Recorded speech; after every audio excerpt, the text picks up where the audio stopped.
আসসালামু আলাইকুম রহমতুল্লাহ। আশা করি সবাই ভালো আছেন। তো আজকে ওই যে আপনাদের প্রথম ভিডিও একটা পুকুর দেখাইছিলাম। তো পুকুরে আর কি ওই যে আমার এক ছোটো কাকা আছে প্রতিবেশী, তাদের পুকুর। তো এখানে অনেক মাছ আছে।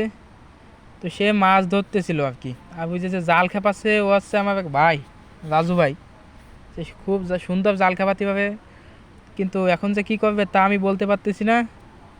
কিন্তু আশা করি সে অনেক ভালো জাল খেপায়। তো এখানে অনেক অনেক বড় মাছ আছে, বিভিন্ন রঙিন মাছ আছে। আপনার আধা কেজি 3 পোয়া সাইজে পাবে। এবং সাদা মাছ যেগুলো আমরা খাই, মনে করেন সিলভার কাপ, রুই, এগুলো 1 কেজি 1.5 কেজি বিভিন্ন সাইজের আছে, ঠিক আছে। এগুলো আপনার মূলত গত বছর গরমের সময় ছাড়ছিল, 1 বছর হয়ে গেছে। তা 1 বছর না হলেও আপনার 9 মাস কি 10 মাস হয়েছে। তা মোটামুটি 1-1.5 কেজি সাইজ হয়েছে। যদি খাবার দিত ঠিক মতো তাহলে আরও বেশি বড় হতো, কিন্তু সেইভাবে খাবার দেয়নি। আপনার দেওয়ার দরকার একদিনে যে এখানে 2 কেজি 3 কেজি খাবার, সেইখানে আপনার 1/2 কেজি খাবার দেয়। তো সেইখানে তো মনে করেন মাছ বাড়বে না। 1/2 কেজি খাবার কয়টা মাছে খাবে? মাছ যে কটা সেই কটা তো একটা করে পিস দেওয়া লাগবে। তো তাও যদি না হয় তাহলে সেই মাছগুলো বাড়বে কী করে? কিন্তু তারপরেও আলহামদুলিল্লাহ মাছের যে সাইজ হয়েছে আলহামদুলিল্লাহ ভালো। যাই হোক আলহামদুলিল্লাহ। তো এইখানে মানে একটা মাছ পাইছে। আমি আবার বলতেছিলাম যে মাছ পাইছে কিনা, এই জন্য ওই কাকা তাড়াতাড়ি যাচ্ছে। সম্ভবত পাইছে, একটা খোঁট দিছে মনে হয়, এই জন্য আর কি সে ওইখানে গেছে। মূলত পানি কমে যাচ্ছে, তো এই জন্যই আর কি আপনার এই মাছগুলো ধরে ফেলতেছে আস্তে আস্তে।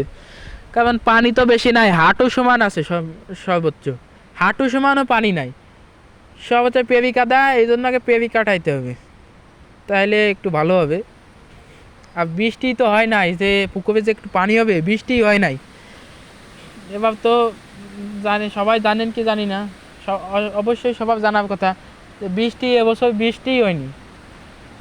অন্য অন্যবার যেরকম বৃষ্টি হয় সেইভাবে বৃষ্টি হয়নি। আর আজকে ঝড় হওয়ার কথা ছিল, প্রচণ্ড বাতাস হচ্ছে, বাতাসের অনেক বেগ। জানি না কী হবে। আলহামদুলিল্লাহ, আল্লাহ রহমতে আমাদের সুস্থ থাকলেই আলহামদুলিল্লাহ হলো। প্রচণ্ড বাতাস হচ্ছে।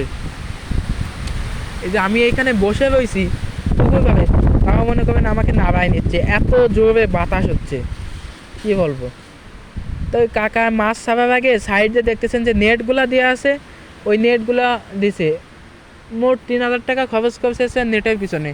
তাই নেটগুলো দেওয়ার পরে একটু মনে করেন মাছ আছে। আর নাই ঘোরেলে নেমে আপনারা কী বলেন জানি না, ওটা হচ্ছে গুই সাপ বলে।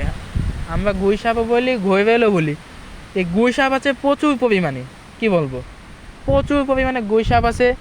এমনি সাপ আছে, এইগুলা নেমে মাছগুলো খেয়ে ফেলবে। এমনি সাপ আছে, কাঁকড়া আছে, মানে কোনো রাখার কোনো উপায়ই নাই, সেরকম একটা কায়দা, ঠিক আছে। এত পরিমাণ সমস্যা করবে এই গুই সাপে। তো এইখানে পাইলিং দেওয়া আছে, এই জন্যই দিছে যে মাটি ভেঙে ভেঙে পড়তো। তা পাইলিং দেওয়ার পরে আপাতত আর কিছু হয় না। তো আলহামদুলিল্লাহ ভালো, এভাবেই চলতেছে। আজকের ভিডিওটা এই পর্যন্তই। সকলে ভালো থাকবেন, সুস্থ থাকবেন। আসসালামু আলাইকুম।